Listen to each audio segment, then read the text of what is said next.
નમસ્કાર ખેડૂત મિત્રો, આજે અમે કૃષિ પ્રગતિ ન્યૂઝ ચેનલ શરૂ કરી છે, જ્યાં તમને મળશે કૃષિ અને ખેતી સાથે સંબંધિત દરેક મહત્વની અને તાજી માહિતી।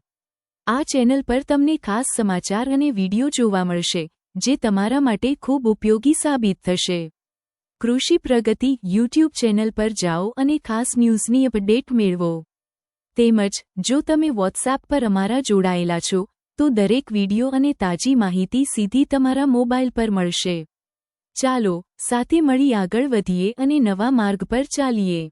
ધન્યવાદ। આગામી તારીખ 5 મેથી લઈને 10 મે સુધી સમગ્ર ગુજરાત રાજ્યમાં ઘણા વિસ્તારોમાં હળવાથી મધ્યમ તો અમુક વિસ્તારોમાં મધ્યમથી ભારે વરસાદની શક્યતા છે। હાલની હવામાનની પરિસ્થિતિ મુજબ તારીખ 6 મે અને 7 મે દરમિયાન કચ્છ, ઉત્તર સૌરાષ્ટ્ર, ઉત્તર ગુજરાત તેમજ મધ્ય ગુજરાતના કેટલાક વિસ્તારોમાં હળવાથી મધ્યમ વરસાદની શક્યતા રહેશે।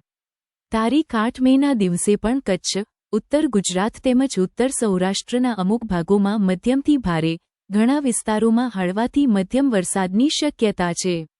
આ દરમિયાન રાજ્યના બાકીના વિસ્તારોમાં છૂટા-છવાયા હળવા વરસાદની શક્યતા છે। તારીખ 9 મે દિવસે પણ કચ્છ અને સૌરાષ્ટ્રના પશ્ચિમી ભાગોમાં અમુક વિસ્તારોમાં મધ્યમથી ભારે, ઘણા વિસ્તારોમાં હળવાથી મધ્યમ વરસાદની શક્યતા છે। આ ઉપરાંત રાજ્યના બાકીના વિસ્તારોમાં પણ છૂટા-છવાયા હળવા વરસાદની શક્યતા રહેશે। તારીખ 10 મેથી કમોસમી વરસાદનું જોર ઘટશે। કચ્છ અને સૌરાષ્ટ્રના પશ્ચિમી ભાગોમાં અમુક વિસ્તારો, ઉત્તર ગુજરાતમાં હળવાથી મધ્યમ વરસાદની શક્યતા, બાકીના વિસ્તારોમાં છૂટા-છવાયા ખૂબ હળવાથી હળવા વરસાદની શક્યતા રહેશે। તારીખ 11 મેના દિવસે કચ્છ જિલ્લાના અમુક વિસ્તારોમાં હળવા વરસાદની શક્યતા છે। ખેડૂત મિત્રો, આ આગાહી એ વૈશ્વિક તેમજ સ્થાનિક વેધર મોડેલોનું પરિણામ હોય છે, જેથી તેમાં સતત બદલાવ થતો રહે છે।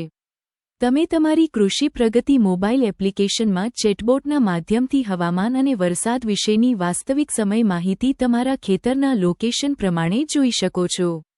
આજે કૃષિ પ્રગતિ મોબાઈલ એપ્લિકેશન ઇન્સ્ટોલ કરો।